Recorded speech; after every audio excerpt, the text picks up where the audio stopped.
Welcome to the video of addition modulo. In this video, we will discuss about addition modulo n and its properties. At the end of this video, you will be able to define the concept of addition modulo n and will list the properties of addition modulo n.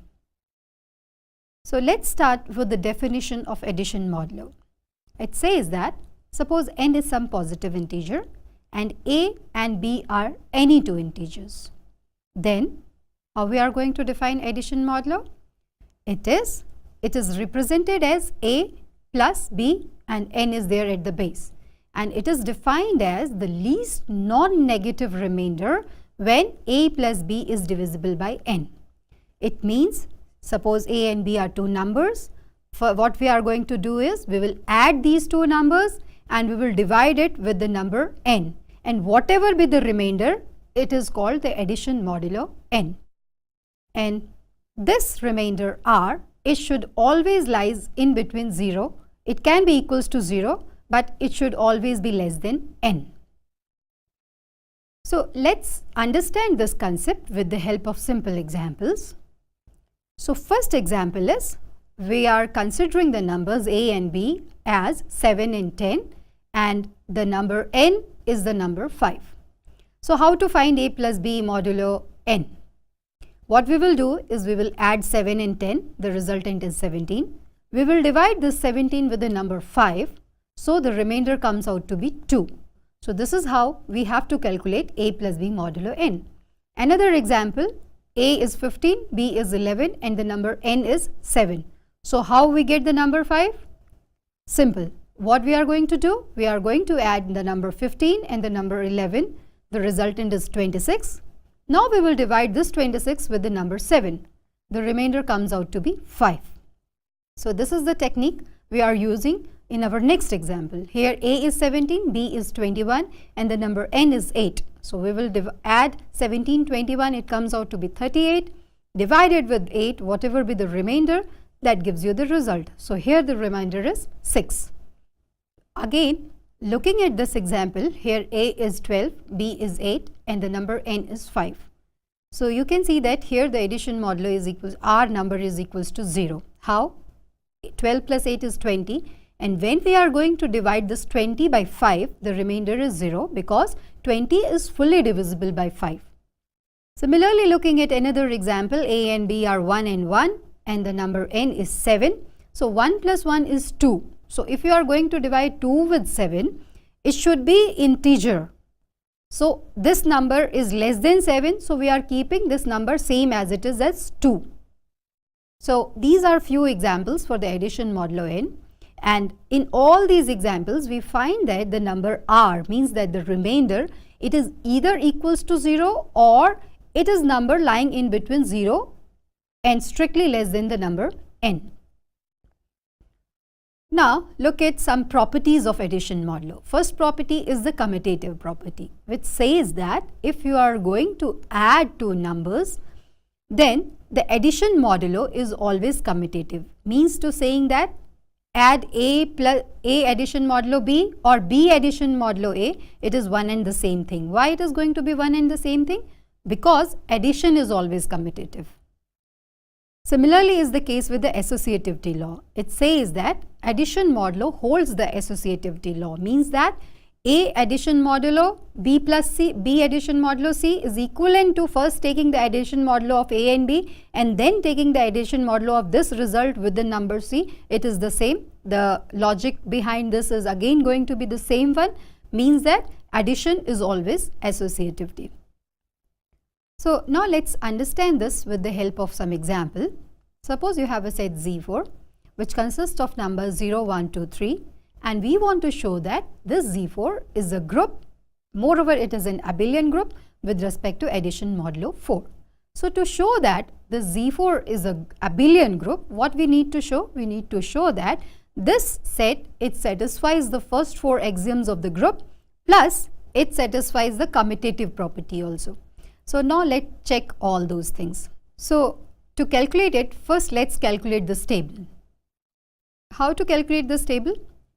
Keep the first row of this table from the elements from the Z4, which is 0, 1, 2, 3. First column same from the elements of Z4, 0, 1, 2, 3. Now let's find out how to take out these numbers to fill in the table.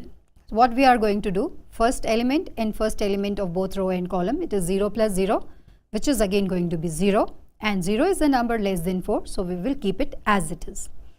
Move to the second one, 0 plus 1, this is 1, the number is 1 is less than 4, keep it as it is as 1.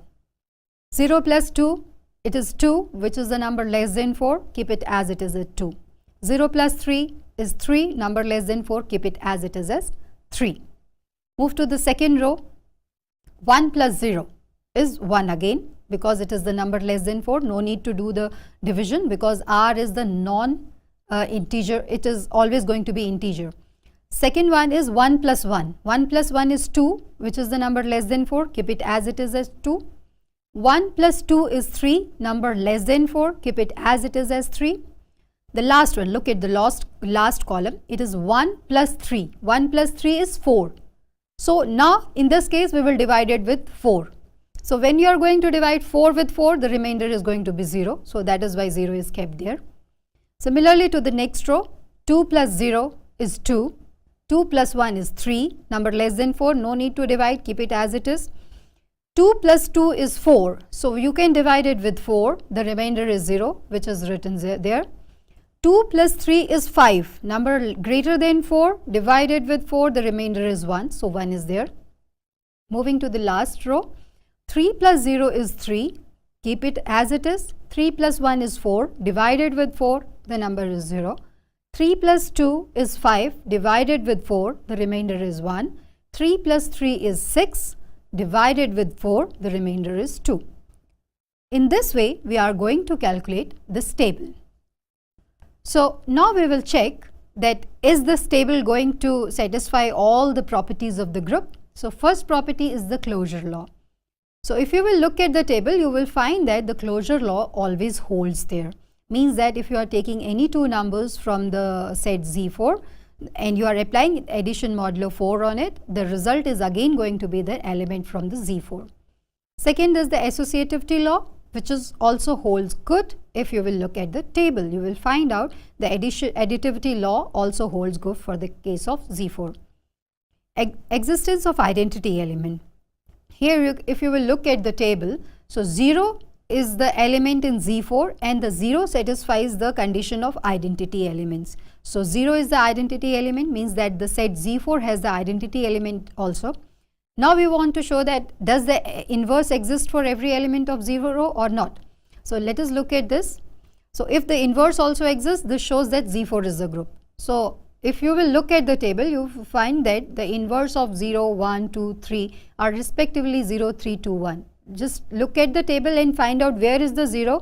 The number at the top is going to be its inverse. So this is how it is written, that for the inverse of 0 it is 0, for the inverse of 1 it is 3, for the inverse of 2 it is 2, for the inverse of 3 it is 1. So in this way we have shown that this group Z4 is actually a group because it satisfies all the 4 properties. The last property which shows that this Z4 is an abelian group is the commutative law. So if we could be able to show that A plus B is equals to B plus A leaves the same remainder on dividing by 4, then it is a abelian group, and you can easily check from the table that this property holds. So this shows that Z4 is an abelian group. In this video, you learned that addition modulo n of two integers A and B is defined as least non-negative remainder when A plus B is divided by n.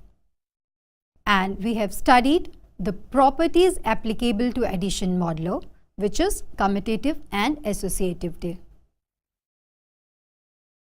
Addition modulo, if we want to look at its application in the daily life, it has its application in almost every branch of science, whether it is physics, chemistry or maths. Its most important application can be very well seen in cryptography.